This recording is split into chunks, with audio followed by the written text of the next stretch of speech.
আজি আমাৰ সংবাদমেল আয়োজন কৰাৰ মূল বিষয়বস্তুটো হৈছিলে এক নম্বৰ কথাটো আছিলে আমাৰ যিটো গোটেই অসমত যিমানখিনি স্নাতক শিক্ষক আছে তেখেতসকলৰ দৰমহাৰ ক্ষেত্ৰত বৈষম্যতাৰ সৃষ্টি হৈছে। ছেকেণ্ডেৰী টিচাৰে যিটো দৰমহা পাব লাগে সেই ছেকেণ্ডেৰী টিচাৰৰ দৰমহাৰ গাঁথনিৰ লগত আমাৰ স্নাতক শিক্ষকসকলৰ যিটো PGT আৰু GTৰ আমি বিচাৰিছিলোঁ PGT আৰু GTৰ দৰমহা গাঁথনিটো একেই হওক আৰু গ্ৰেড পেৰ এটা ডিফাৰেঞ্চ থাকক, কিন্তু দুৰ্ভাগ্যজনকভাৱে আমি বৰ্তমান এলিমেণ্টাৰী এডুকেশ্যনৰ আণ্ডাৰ যিটো দৰমহা গাঁথনি সেইটোৰ দৰমহা গাঁথনিটো পাই আছোঁ। প্ৰথম কথাটো সেইটো আছিলে। আৰু 2 নম্বৰ কথা আছিলে, যদিও বা সেইটোকে পাই আছোঁ, যদিও বা আমি সেইটো একচেপ্ট কৰিছোঁ, কিন্তু 6 পে কমিশ্যন আৰু 7 পে কমিশ্যনৰ ইমপ্লিমেণ্টেশ্যনৰ টাইমত 6 পে কমিশ্যনে আমাৰ স্নাতক শিক্ষকসকলক ইনিচিয়েল পে যিটো সোমাই যিটো দৰমহা পায় সেইটো আছিলে 6,660 যোগ 3,300 অৰ্থাৎ 9,960 টকা দিছিলে। কিন্তু যেতিয়া 7 পে কমিশ্যন যেতিয়া ইমপ্লিমেণ্ট কৰা হ'ল আৰু 2017 চনৰ মাৰ্চ মাহৰ পিছত যিসকল শিক্ষকে দৰমহা লাভ কৰিলে তেওঁলোকে এই 6,660ৰ এগেইনষ্টত যিটো স্লেব আছিলে 7 পে কমিশ্যনত অৰ্থাৎ 18,440 টকাৰ সেই স্লেবটো দৰমহা নাপায়, যিটো তাতকৈ ডাউনগ্ৰেড অৰ্থাৎ 14,000 টকাৰ যিটো স্লেব সেইটোৰ পৰা নিজৰ দৰমহা পুনৰ আৰম্ভ কৰিবলগীয়া হ'ল। ইয়াৰ ফলত 2015, 16, 17,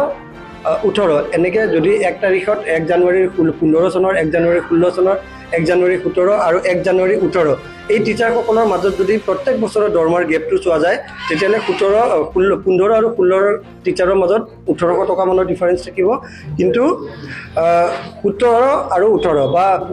16 আৰু 17 যিটো মাৰ্চৰ পিছত চাকৰি পোৱা টিচাৰ তেখেতসকলৰ মাজত প্ৰায় 11,000 টকাৰ এটা ডিফাৰেঞ্চ ক্ৰিয়েট হৈছে আজিৰ ডেটত। যদি আমি দৰমহাখিনি চাওঁ আমি সেইটোকে বিচাৰিছোঁ যে যিটো দৰমহাৰ প্ৰত্যেক এটা বছৰত 3% যিটো ইনক্ৰিমেণ্ট লাগে তাৰ কাৰণে দৰমহাৰ এটা বৈষম্যতাৰ সৃষ্টি হয়, কাৰণ ছিনিয়ৰ টিচাৰে আমাতকৈ বেছি দৰমহা পাব লাগিব। কিন্তু 1 বছৰ আগত দৰমহা পোৱা এজন টিচাৰ, 1 বছৰ আগত চাকৰি পোৱা এজন টিচাৰ আৰু 1 বছৰ পাছত চাকৰি পোৱা এজন টিচাৰৰ মাজত যদি 11,000 টকাৰ ডিফাৰেঞ্চ এটা আহে বা সেইটো এতিয়া খুব সম্ভৱ ভালকৈ গন্তি কৰিলে গোটেই DA তাৰপিছত আমি যদি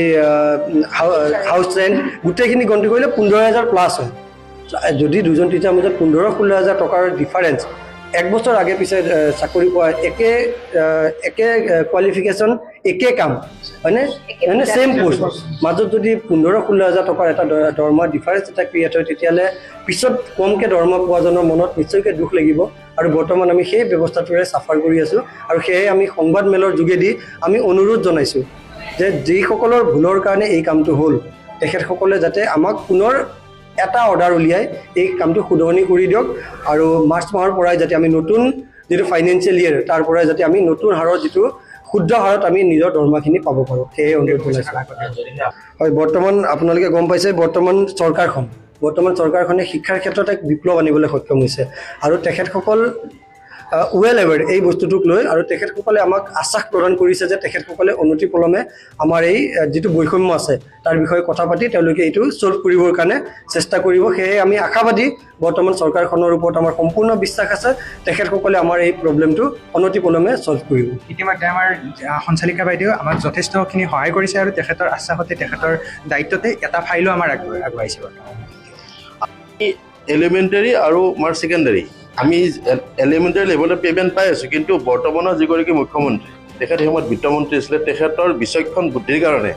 এটা আমাক গেপ এটা ৰাখিছে 300 টকা। 300 টকা হ'লে আমাক মানে বেছি এটা দি পেলাই তেখেতে আমাৰ মৰ্যাদাটো ৰাখিছে, কিন্তু এই মৰ্যাদাটো আমি অন্ততঃ পে বেণ্ডত বিচাৰোঁ। এইটো আমি মুখ্যমন্ত্ৰীলৈকে আমাৰ এইটো অনুৰোধ, তেখেতে যি আমাক মৰ্যাদা এটা দি থৈ দিছে 300 টকা স্পেচিয়েল পে দি পেলাই সেইটো যে আমাক এটা পে'মেণ্ট হিচাপে আমাক এটা নতুন মৰ্যাদা এটা দিয়ে আমি সেইটো অনুৰোধ জনাইছোঁ। অন্ততঃ এই এলিমেণ্টাৰী লেভেল আৰু ছেকেণ্ডাৰী লেভেল আমাক ছেকেণ্ডাৰী লেভেল টিচাৰ যিহেতু আমাক ছেকেণ্ডাৰী লেভেল এটা গ্ৰেড পে' দিয়ক, পে'মেণ্ট দিয়ক।